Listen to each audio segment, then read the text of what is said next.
Hello, happy Monday. Welcome to the second look. This is Back of the Net. We're an AFC Bournemouth fan channel. My name's Sam. My name's Tom. If you're brand new around here, you can do a couple of things, namely like and subscribe, whether you're a Blade or a Bournemouth fan. And it's fair to say the Blades, well, they might have been fairly happy with the way the game started, overseeing a missed penalty. There was a disallowed goal in there. Their team was also 2-0 up. But then Dango came on to maximum effect. And then the Turkish delight that is Unal scored late on with late limbs. But alas, it was 2-2. I hate Turkish delight. Do you? Yeah. Oh, what? Fries Turkish? Mate, I love them. Oh, no, it's a bit Marmite Turkish delight, but I'm one that, not a fan. It's that gelatine stuff, Yeah, isn't it? oh, yeah, I rank. absolutely love them. Actually, do you like them?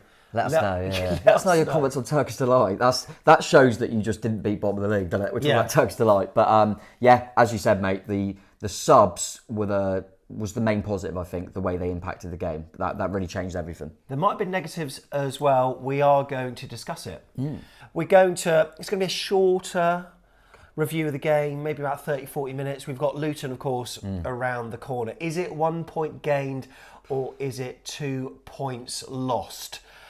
So, how do you feel? 2 points lost? Yeah, frustrating game in all contexts. I think, anyone would have said it's 2 points drop before the game, but obviously context is key. And as that second goal goes in, then I'm taking a point. But having said that, we score in stoppage time to level it, and I still felt we could win it. So there's certainly positives there, mate. And as I briefly mentioned, the subs impacts was a huge positive. And when you got a game around the corner, and I'm sure we'll get into it, but I've said a number of times that I feel that some of the players that come on need to grab that shirt more. Yeah. And they did that because we've got a game Wednesday, and I'd like to think that they've earned the right now, and now they're in a position where if they don't start, they can knock on the manager's door and go, "What do you want me to do? Because I've just changed the football match for you." And I felt obviously to different levels, I thought all subs made a good impact, which was definitely a positive because that squad depth's obviously important. Scored a couple of goals, and like I say, it's a harsh one that's disallowed, unfortunately, letter of the law. And it all goes back to that penalty as well. If we score that, I think it's a completely different game. But alas, wasn't the case. But we didn't lose the football match that we were 2-0 down in, mate. So that's how you can spin it, I suppose. As always, this episode of the Back of the Net second look / podcast is sponsored by Green King Sport, where football is more than a game. Yeah, the league season's entering the business end now, and Green King Sport venues are showing every single televised Bournemouth fixture over the 23-24 season. And with more than 900 sports pubs across the UK, doesn't matter where you're based, you can catch every single minute of the action. Football is enjoyed, of course, best with your mates. So if you're not at the ground this month, get a text in the group chat and head over to your local Green King Sports venue to catch the game. And of course, there's an app, isn't there, Tom? Yeah, don't forget to download that Green King Sports app. You can enjoy exclusive competitions and discounts whenever there's a game on. And I used the old Score King. I think you done all right, didn't you? I got a free drink by saying 1-1 between Liverpool and Man City. Although Liverpool should have probably won that. Yeah, I got it on the I got it on the Arsenal 2-1 Brentford. Yeah, so we both got a nice little freebie in there, mate. So it's always good fun to do. So get on that. I really appreciate it. Here's the league table then, if you're listening on the audio pod. Bournemouth are 13th. We've played 27, so a game in hand. That's coming up, of course. We can't move up with that game in hand, can we, if we win on Wednesday? No, we cannot. Unless we score an absolute... Yeah, exactly. But you know what? We've got a 3-point cushion on Crystal Palace as well. The form table, Bournemouth have slightly crept up because we have managed to get another D in there. One win and 3 draws in our last 6, and look at the teams that we've been playing. Sheffield United, their form's pretty bad of late. Burnley before that, awful form, and then coming up Luton. We've got a preview on the YouTube channel coming up tomorrow, so of course we're going to be talking about that. And as a result of losing the lead and then drawing the game against Sheffield United, we did lose points on the baseline tracker. Oh no, which is not good, Tom. I mean, I know you're not fussed about it, but look, we've gone from +10 to +8, but look, we're up there, we're okay.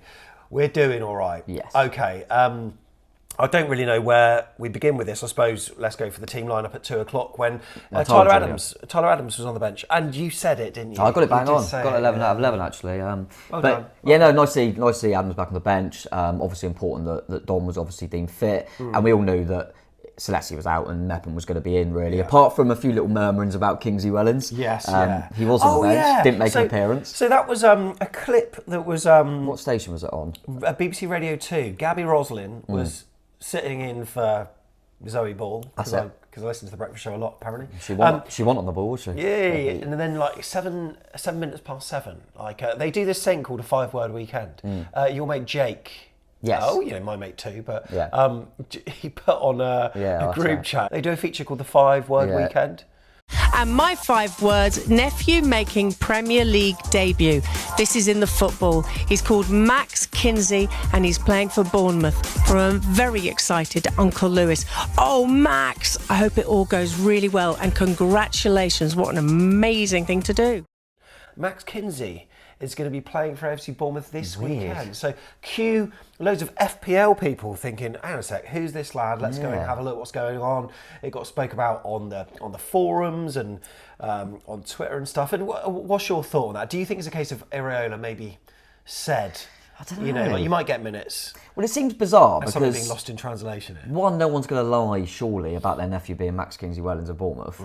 So it probably, that's all true. I wonder if the uncle I wonder if he was just confused and saw that Senesi was out and forgot about Mepham. Uncle Lewis.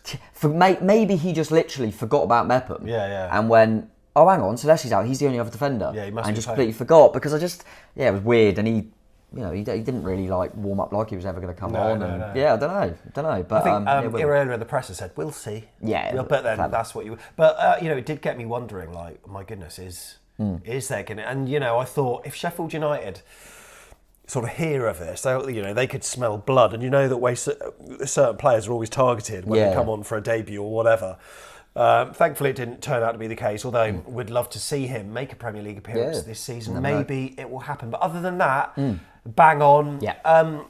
There was maybe one that a lot of Bournemouth fans, we'll speak about this player later on, but some Bournemouth fans were questioning the inclusion of this player. If that's not clickbait, I don't know what is. You've got to stay watching to hear about that. But yeah, Tyler Adams being back was great. Yeah. I'm hoping he'll get some minutes later on the season. It started off with us expecting a tough game because their home form, as we said on the preview, their home form's appalling. It's rubbish, but away form's actually they're more competitive away. 100%. And I think, well, I've said this before, I think we're better away as well. We are statistically, but even just performance levels, I always think we're better away. But despite that, and this sounds like really disparaging, for a team that goes 2-0 up, to be saying that they weren't very good sounds a bit controversial and maybe a bit ironic, but talk about our 2 goals, mate. I didn't actually think that they were amazing. No, they were. I was with Rich and we were saying that I thought how bad Burnley were last week. I thought they were better. Sheffield were not very good. Sheffield United. Oh, I keep doing that, don't I? Yeah. Sorry. But yeah, they weren't very good at all. Yeah. We weren't on our levels to start. We weren't great, but I still felt like okay, it'll come. And there was a few challenges going in. I think Kirkers made a full-blooded one, didn't he? He got booked for that, didn't he? Yeah, he did. Felt a bit harsh, but I haven't really seen a replay. Sliding tackle's not allowed in the game anymore. I just thought it was a full-blooded challenge, but these days you're not even allowed to do that. I felt like the reaction from their players. But that's what it's come down to. Yeah, so the reference, all that might be bad, so I'll give him a yellow. That's what football is these days, unfortunately, which is really frustrating. So, and he's that type of highly strung. Yeah, he is. Yeah, but I think Smudge got a yellow as well in the first half. So we ended up with both fullbacks on yellows, which is never ideal, and may have constituted to a half-time sub that we'll come on to. But yeah, obviously the main moment, mate, was getting that penalty. Yeah, well worked free kick, I thought. It was, I think, Clivert that put the ball in, and then it was obviously premeditated move where Dom span around and he got a touch, and then Andoni was off his bench, open arms, and I think everyone knew it was a penalty, didn't they? Everyone knew. I think even Tom Davies, didn't he? He knew. He obviously just felt he could get there first, and Dom managed to get there, so it was quite clear, even from when I was up the other end, it was quite obvious. And then I just thought, Dom will tuck it away, mate. No problem. But you never watch penalties, do you? No, we'll start to now. I do that. Everyone knows how bloody stupidly superstitious I am. But so I remember, obviously we haven't had many penalties in our time. I remember at Blackpool away, which people forget we missed a penalty, and I watched it. He side-footed that one, didn't he? And he missed, and I watched it. So I went, next penalty, I'm not watching. Yeah. Swansea. Yes. Scored it. Didn't watch Fulham, scored it. Yeah. Didn't watch Fulham this season, scored it. So I thought, I can't watch. Yeah. He's missed it. So at least I can watch the next one in a couple of years when we get one. But and obviously I've seen it back loads of times, and it's unfortunate, but it's a clear slip, isn't it? We're just watching it again now, so during the show we're going to remind ourselves of what happened. A puff of the chest, and then as usual stuttered run to sort of generate some power, and my goodness, it was a total slip. I've got to pay credit actually to, was it Cliver that ran over to him, that ran over to him straight away to try to pick him up, and that I thought that was really nice, because a lot of the players just like turned away and ran back. But I think Cliver deserves a lot of pressure for. I felt because Dom not only had the weight of 11,000 Bournemouth fans, but also 2 million people that captained him for a double game week on FPL. Yeah, you know what I'm like, mate, with my kind of. I never really go heavy on Bournemouth in FPL because I'm like, well, I'll be happy anyway if they do well. So I actually didn't. But I know a lot of people did. I went for Semenyo and that didn't really happen either. So, but yeah, that was, I did think, oh God, I bet no one's going to be happy here. But yeah, what's weird is, I know it went miles over. If that went in, I don't think it counts. No. So what would happen? A retake, or would it just be a free kick or something? Does he retake? No, I think it's a free. Do you remember once Mitrovic? I think it was last season against Newcastle, and it's just a free kick. That's right. Yeah, I do. Yeah, because you kicked it with both feet. But obviously, the way it happened, it was always going to go over anyway. But yeah, real shame. But yeah, it was a bit of a kick in the teeth, and obviously, it's almost like they've scored because they're all lifted from that. But we continued to keep pressuring them and stuff, and I wasn't too concerned at that point. Jonathan Pearce on Match of the Day mentioned the fact that it'd been raining all morning and they'd been watering the pitches and stuff, and was it overwatered? Look, we don't know, but a thing that should be considered, and I think Tom Crocker put this to Iraola, were the recent slips in terms of the footwear, though. So Lewis Cook at Fulham. Was it Decord over Reed who scored their first goal? Lloyd Kelly at Newcastle, which effectively led Matt Ritchie to score. And then Solanke. And you're sort of wondering whether they're... I mean, what do they wear these days? Is it studs or blades, or is it something else? I don't know. Got no idea. I don't know. But yeah, one of them things.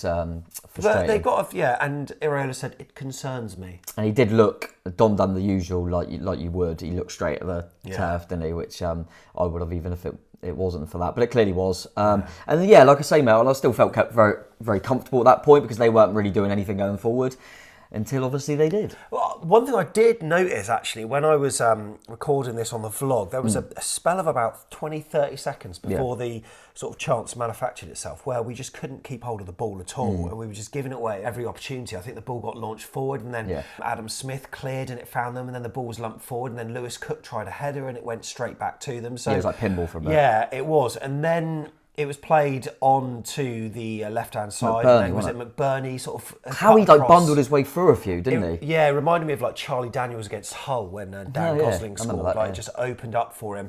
And then a shot comes in and you snigger a little bit there.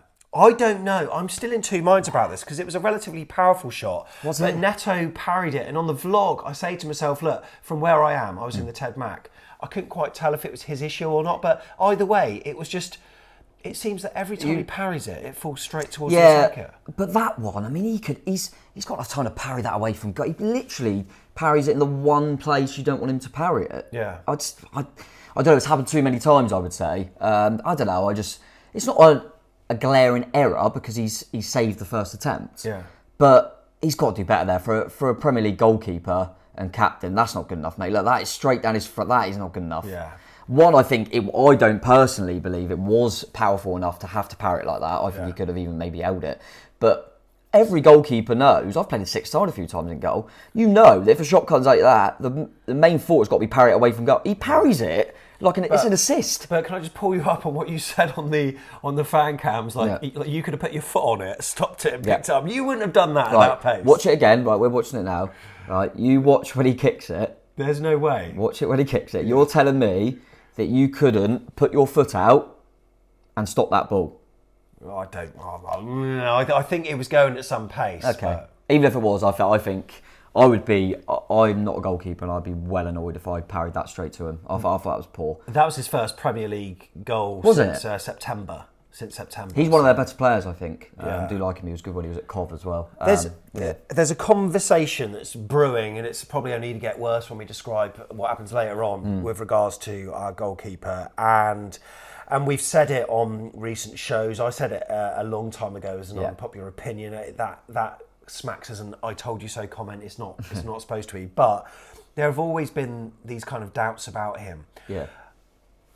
He's obviously a confidence keeper because at the moment it's not happening, and he's our captain as well, which puts Iraola in quite an invidious position. Yes. I don't know what to do. Is it time to give Travers a go?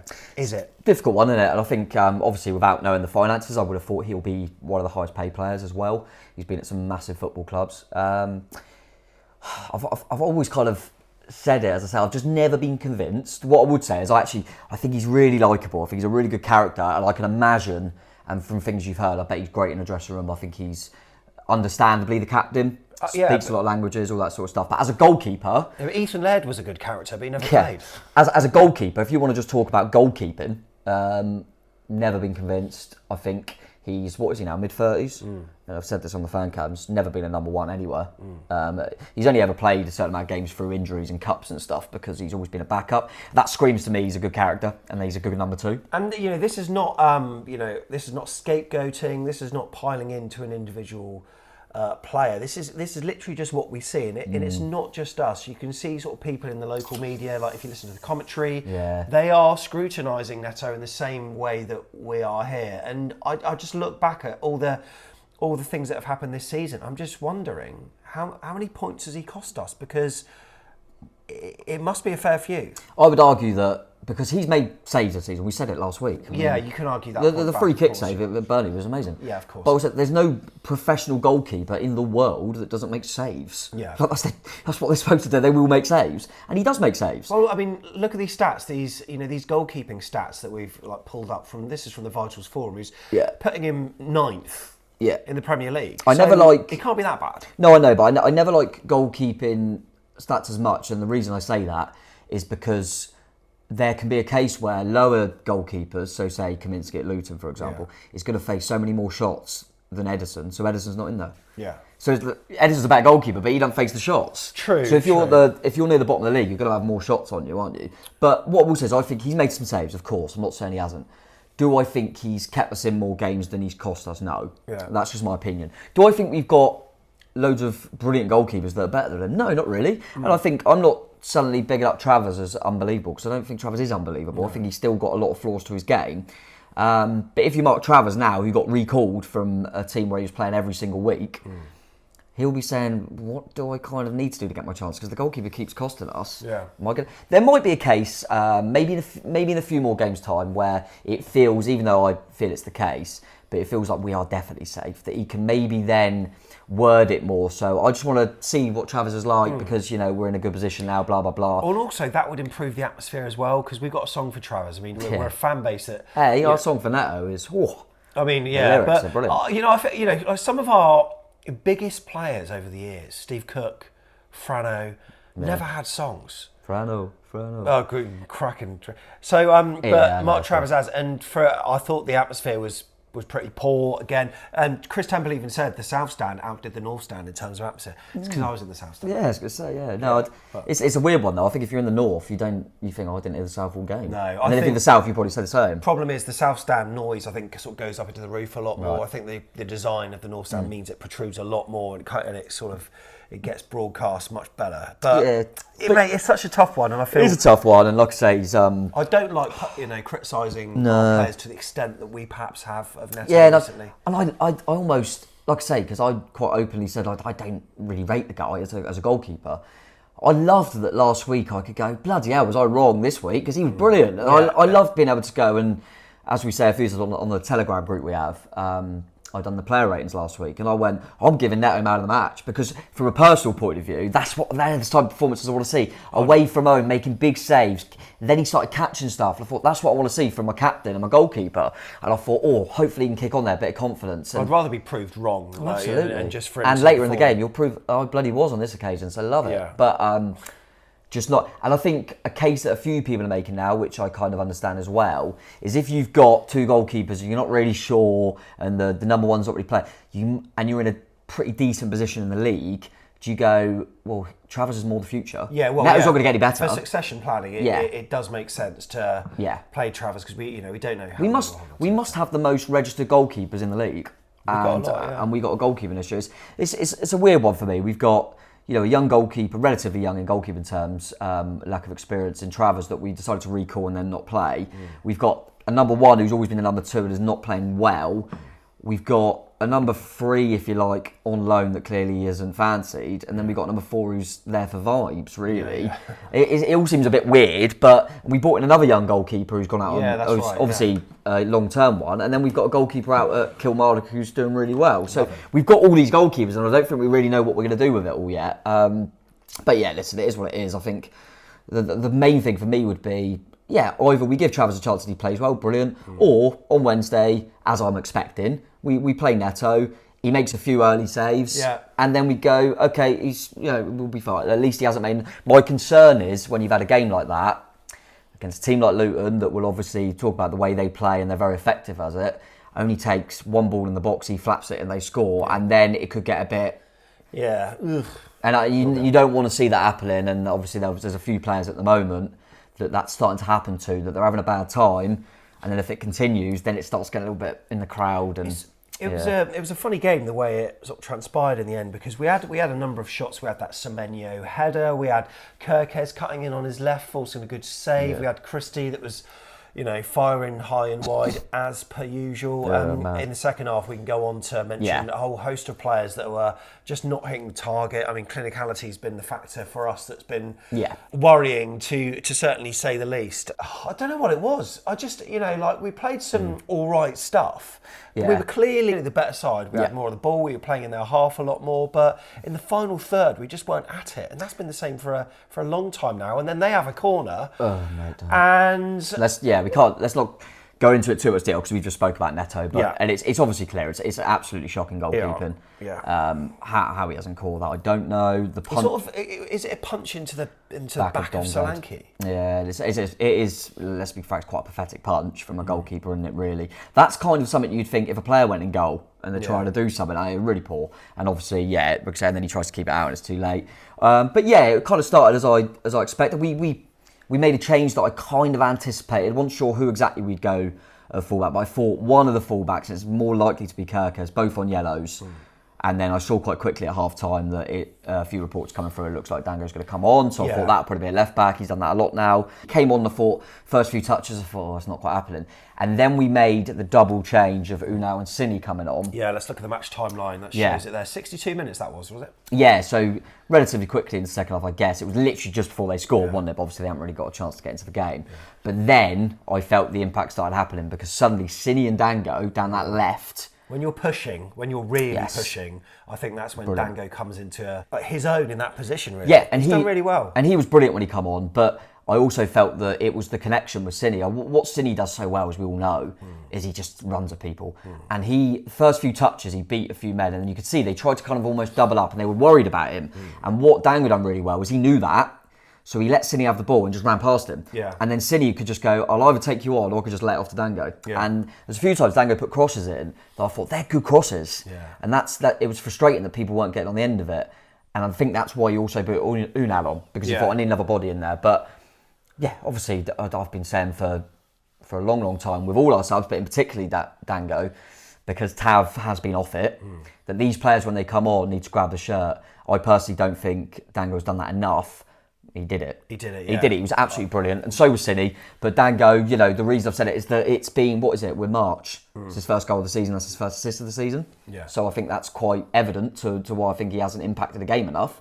And yeah, that was as much as he played really well. I love that he got the goal as well, because that will lift his confidence. Because I think whether you come off the bench or not, he was scoring goals in his old club. So. If he had gone it wouldn't have been long. I can't remember exactly when Tottenham was last season. Tottenham away, but was it April? Yeah, it was. So nearly a year. So he could have nearly been a year since his only ever goal for us. And I think mentally that might start going, God, I'm used to scoring. So, and I'll tell you what, if you want to get onto the goal quick, mate, what a leap. Well, before that, we did score. Interestingly, reminiscent of Dango at Old Trafford, where he couldn't do anything. It just hit his hand. I know. But it was weird, the celebration, even from where I was in the TED match, I don't know, it's hard to say, but there wasn't the kind of buzz, usual buzz when we scored. Yeah, when you get kind of lucky with your positioning, so you obviously know where I was, and everyone celebrated, and I went, that won't count. Because it was very similar to that Old Trafford. Yeah, I knew that he didn't mean to do it. Yeah. But I just saw the ball clearly smash him, and I thought, yeah. And is it a case these days that if it just hits if it results in a goal, it's not a goal. So as we knew from Old Trafford. What if your hand was, say, on your chest like that, and then the ball was to strike it? It's hit your hand. Yeah, it's hit your hand. So even though it doesn't change the trajectory of the ball, nothing doesn't matter. With it, apparently, yeah. So yeah, really frustrating. But I suppose that makes it more black and white now, though, doesn't it? I think that's what they were trying to do. As much as I think it's harsh, because I think you can be a little bit more use your brain and common sense, that he hasn't really gained an advantage. But equally, I suppose there's that point as well. But yeah, frustrating. But because that really thought that would lift us. And when that happens and you're 2-0 down, you think it's not our day. So that's what I keep saying and keep reverting back to. You've missed a penalty. Yeah. You're 2-0 down when you're dominating the game. Then you have a goal ruled out. It would be easy to go, it's not our day. Yeah. So the fight from the players and, as I said, the impact of the subs and still making sure we can get 2 goals, I think deserves to be credited on a frustrating afternoon. That header from Ouattara was absolutely superb. Good corner from Christie as well, by the way. Yeah, it was. It was a really good corner, whipped in, and then Dango was like almost running from the penalty spot. But what a header it was! It was such a superb leap, and his leap's always been very good. It is, yeah, and we've seen that a number of times before. He's so powerful with that as well, and I was so pleased for him when he scored that. Yeah. I really was. I always remember last season when he kind of come in, in the back end of the season when he come in the January, it was. I remember in games where like they'd press, say, Neto in goal or whatever, if he didn't know what to do, we'd go long to that side because he could win headers. Yeah. He really could. It's a great lead. He's so high. I mean, he's high, yeah. He's really high off the floor. And yeah, what a good header. I was so pleased for him. And didn't do a knee slide though, did he? No, didn't do a knee slide. He knows. But yeah, no one was near him. Really powerful header. Good bit of movement as well. Yeah, Good bit of movement to the near hopefully post. we can see more of that. And then from that moment onwards, I was thinking, right, we're going to come back into this. We're surely going to come back into this. Yeah. Some changes were made. Was that just after the goal? With Philip Billing and Alex Scott coming on. Yes. Yeah, because Ryan Christie, who did the assist, was taken off as well. Adam Smith came off too. Yeah, because I remember they were ready to come on as we got the corner and then decided not to. I thought, they're going to... Because I thought, ironically, make the change now because then Scott could take the corner. Yeah, then Christie sets up the goal from a corner. Yeah. But I think that was more... energy. Christie, we know, has had an illness as well. I think just freshen it up in the middle of the pitch. And also Smithy with that yellow and just give you someone that's really comfortable on the ball at full-back. We've seen him do it as centre-back. I think there's probably a couple of reasons why it was Smith instead of Mepham and moving was because they were trying to get out with long balls and they're quite good aerially. Yeah. And actually Meps and Zabadi won a few. And they're big lumps up front. So kind of got that, and Smithy was on a yellow was the other reason. And it's mad with Cookie now. I think, let's just say this again. He goes to right back and you think he looks like a cultured right back. I mean, what a player. But and Scott and Billing, without being sensational, gave us a bit more legs in there, used the ball quite well, particularly Scott, and popped up in a few areas. I think that helped. It was all changes were bang on the money for me. It was, and then it wasn't too long before we equalised. And again, it came from a corner. This was where Alex Scott had put it in. I think Sheffield United half cleared. Mepham not getting enough credit for that ball back in the box, by the way. Yeah, he did well there. And then it was flicked on again by Ouattara. Lovely little assist. And he knows it. He knows it was an assist. And Unal then steals in and volleys it into the side. And you know what? Really pleased for him. Yeah. And I thought that we would go on to win at that point because we had 8 minutes, of which we were only 2 minutes in, or 1 minute. Yeah, 1 or 2. Yeah. I was thinking, hang on a sec, we're going to get something here. I mean, I actually celebrated proper limbs at that moment, and part of me's like Sheffield United, and that sounds really disrespectful. But look, but big goal, yeah. We've come from 2-0 down here to big goal. Go back to the goals. We've got it on the screen here. Just watching it back. Yeah. I think it's they show just to see if he's offside or not. Unal, obviously. I think what's really clever, there's a few things in this goal that are great, obviously. I think it's easy to just go, set piece, poacher. He has to, when Dongo gets the flick, his change of movement to make sure he's onside is really clever. You watch him just guide himself back in. That's a proper striker, the way he makes sure he's onside. Because if he just stays still, he's going to be offside, and he just goes back. Oh, that's really interesting. Wow. Really clever. Really good header. But also, Mepham, when that ball gets cleared out, so easy for him to take a touch here. Yeah. And he just fixed that, put it back in the area, got the bodies in there, got Big Dango.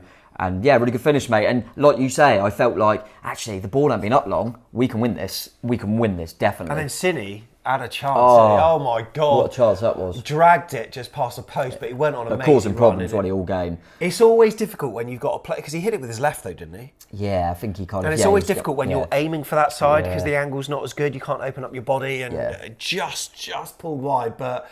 We were expecting the net to rip. You must have been right behind that, so you must have known how close it was. So close, mate. I thought it was going to ripple. I thought it was going to ripple. Even if it kind of just knocks off the post, it goes into an area where we've got a few bodies in there. You never know. But he was absolutely brilliant when he come on, just for his direct running, really. So the question is, has he got to start? Yeah, I mean, obviously you'll have to wait for the Luton preview to see my predicted team, but yeah, I mean. I keep saying, I don't want to go back to it too much to, kind of be a broken record, but I always say if there's a player that's off form, which Tavernier is at the moment, we all know that, then the players that can replace him have got to grab the shirt. Fevre, it's not fair to really say, he's building himself into the club. Brooksy's gone, out on loan, so he's not an option now. So you're mainly looking at, you're mainly looking at Dungo and Cine for that area of the pitch. You could say Clive can move over, blah, blah, blah. And I think they've done okay, but they haven't grabbed it.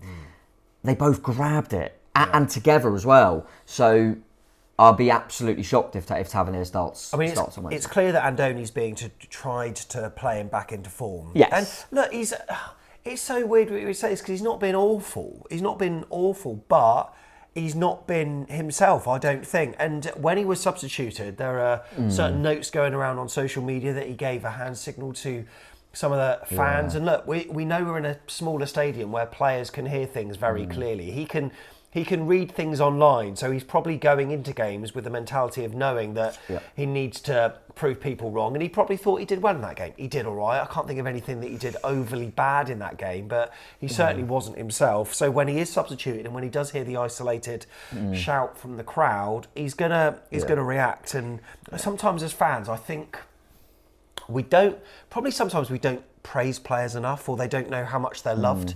I think some of our legends, and that's what I'm going back to when I'm talking about the lack of songs over the years, like Steve Cook, Frano, proper mainstays for the club. I don't know if they know how much they're appreciated. And we do love Tavernier, but he obviously is not feeling it at the moment, and we're adding to it online with all this stuff. We've got to criticise, but it's just got to be slightly measured if we can. It's a really difficult one. I think going to your point there, I think you can go back to Adam Smith's interview not long ago with the Moose, and he says on there about, he kind of alludes to that, and I wonder if that's a case of he's been here for so long, he's quite often scapegoated sometimes, so he must feel frustrated with that.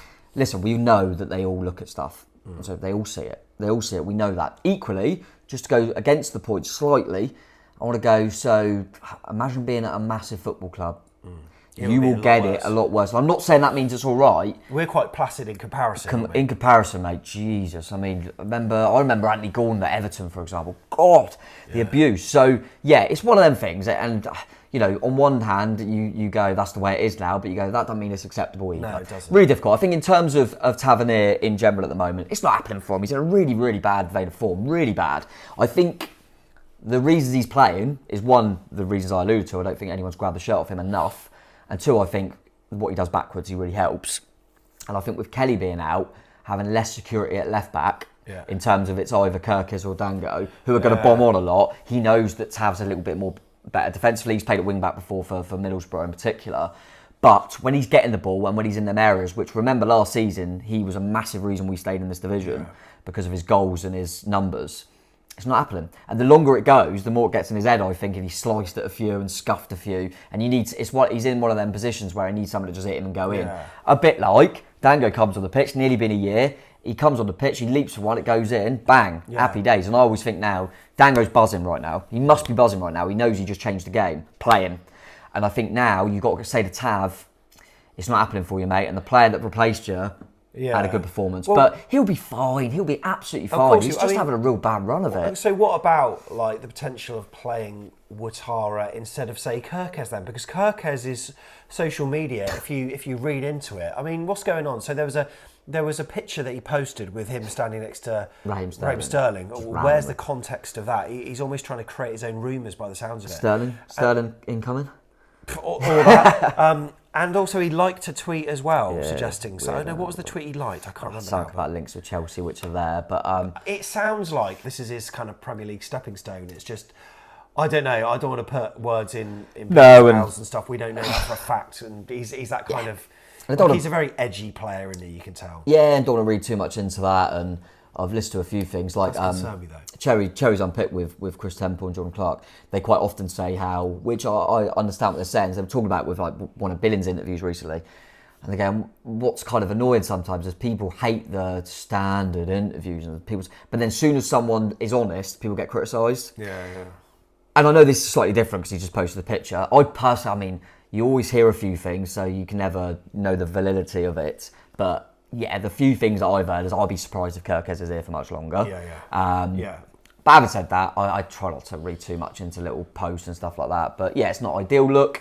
And I don't think he'll start on Wednesday, regardless of that post. He wasn't awful, I didn't think, but Dango and Cine, for me, first time you really seen them together down that left. Yeah. I think they done enough to give him a chance. You know what's also frustrating about conceding 2 is that it almost reflects on Chris Mepham. I thought it was really good. Yeah, I said that. Chris Mepham comes in, and I thought he had a really good game. And Zabani. Yeah, that frustrates me because numbers-wise and stuff like that, Mepham-Zabani partnership will look worse now in terms of when actually, in the context of the game, I thought both of them done a really good job. And I was really... put it this way, we're going into a game on Wednesday, we know Senesi's out, no problem with Mepham playing at all. No, absolutely And I actually thought, I don't know, I'll probably have to look into kind of statistics, I thought he actually won more aerial duels than Zabani, and I don't actually know that. I'm going to have a quick look as I'm having a little chat now, because SofaScore's so good that I can just look at it straight away, mate. Yeah, absolutely. Love a bit of SofaScore. Yeah. In the meantime, there's the man of the match and player ratings that we take a look at from Who Scored that uses stats to do so. I think the AFC Bournemouth man of the match is probably evident. But look, if you want to watch Tom's player ratings on Telegram, if you don't know what Telegram is, it's the equivalent of WhatsApp. And anyone that helps back of the net financially with an ongoing monthly payment, it can be as little as £3.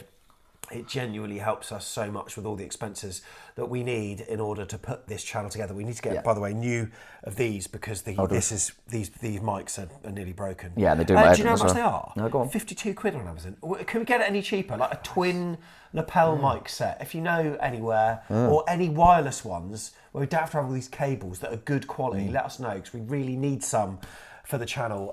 But the finances that we get through that help. And as a thank you, Tom does his player ratings as well. We post some extra content, including some extra vlog content from this week as well. Go on then. Yeah, really interesting. I was right. But Zabani won 5 of his 9 aerial duels. Yeah. Mepham won 13 of his 16. Yeah, that's 13 aerial duels he won, and they're lumps up there. I mean, but I think he had more because of the way they were going targeting that sideball. But Brett and Diaz and McBurney in particular are just really lumps, aren't they? They both done pretty well. And like you say, it's frustrating when you concede a couple because then you look at the defence. I actually thought the centre halves were pretty good. Stats wise, man of the match. I tell you what, this is the only time that stats annoy me. Yeah. Because I know for a fact, without, and I genuinely haven't looked. Yeah. That both goalkeepers will get good ratings because they had so many shots straight at them, so their save percentage will be good. Okay. Even though they weren't. Dango will get it. I think all the subs will do well. Lewis, Cook and Christie will do well. Yeah, so Watara there, 8.3 there. Sinistera came on with a 7. Unal there, 7.3. And you're right about the keepers. 7.7, the lowest performing Milos Kirkes, Adam Smith, Christie strong as well. Yeah, Christie did well with 8 as well. Dom's obviously got a missed pen icon against his name. Yeah. Those are the stats. And they're the average positions. I mean, look at that. This is with substitutions, by the way. So you could see how much they were retreating. And in that last 20 minutes, it was evident of that. How we didn't get the win, I don't particularly know. Frustrating, mate. Frustrating, but as I say, really frustrating day. Didn't, conceded 2 City goals, missed a penalty, had a VAR call, disallowed goal, and we didn't lose. And the heat maps demonstrate that as well. Parked in their half. And look at that hotspot on the left-hand side. Wow. 847 touches to their 486. Never mind, overall, we had a lot of the ball. We expect in our next game against Luton, it could be fairly similar. I feel as though Bournemouth need a game where we just smash a side. I don't think it's going to be against Luton. No. I really don't think it is. I think they play a brand of football that is hard to play against. Yeah. I think we saw that in the 60 minutes or so that we had at Dean Court earlier this season. But shots off target, 10. Yeah. Not great from us. A lot over the bar as well. Sheffield United, as for them, a quick sort of passing comment. They're down. They're going down, aren't they? I think they were momentarily off the bottom. Yeah, they were. But then Burnley got a point, obviously. Could have been 3, but they did what Burnley do. No respect, I can't see either of them teams. They're both very, very different teams, Burnley and Sheffield United, but both haven't got enough quality. Simple as that, really. I don't think, you can overthink kind of tactically and the gaffer. We say that, and we drew 2-2 with them. Oh no, I know, and we've given the context why, and I'm not saying that we lost to Southampton last season, who were absolutely hopeless. Remember, we also lost to Leeds last season, so we quite often lose to teams that go down. So don't worry about that. But I just think both sides. You could talk about it in all detail. But I just think both sides haven't got enough quality in this as well in terms of Burnley and Sheffield United. So they fought hard. Give them credit for that. They showed a bit of a bit of pride in terms of they've been absolutely appalling, and they showed it. At least they said to their supporters, "You've travelled down to the south coast, and we'll give you a bit of fight." And they certainly didn't defer away from that. But them and Burnley are fighting to who don't come. And look, on their fans' part, I hope that they've got hope for as long as possible they possibly can, because at some point it will become mathematically impossible. But whilst the dream's still there, then there's still hope. So fair play to them. Whether they'll come straight back up, not too sure. I think work will need to be done, but whether Chris Wilder's that man, who knows? But there we go. That there was a slightly shorter second look, because we're into preview content tomorrow. We are, because we've got. It's always weird. You've got a big rush because you've got 2 games, and then we've got nothing for ages. But, so what we're going to do is we're going to go home. We're going to put this together, and then we're going to come back here tomorrow and then record. Or are we just going to take off our shirts and do another one? We never do that. We never do that. We never record like loads in one day. Never change our tops. Never. We don't do that. A whole wardrobe over there. Yeah. But it's been a pleasure whether you've been listening to us. Or you've been watching. If we've been talking faster than usual, it's because we're cramming this into a shorter show. But look, I think we'll hope we can. Look, 4 points out of the 6 so far. Let's make it 7 out of 9. Absolutely, and then we'll go. Cool, that was a good fight back. Whereas if we don't play well against Luton, we'll go. How did we not beat Sheffield? So that's what always happens. Mate. Sheffield United. Oh, shut up! I don't care anymore. Don't care. I tell you what, Sheffield. Who's getting relegated this season? If I said Sheffield, I'm right. In both counts. Thanks for watching. Thanks for listening. We'll see you in the next one. Up the cherries. Up the cherries. Up the Watara.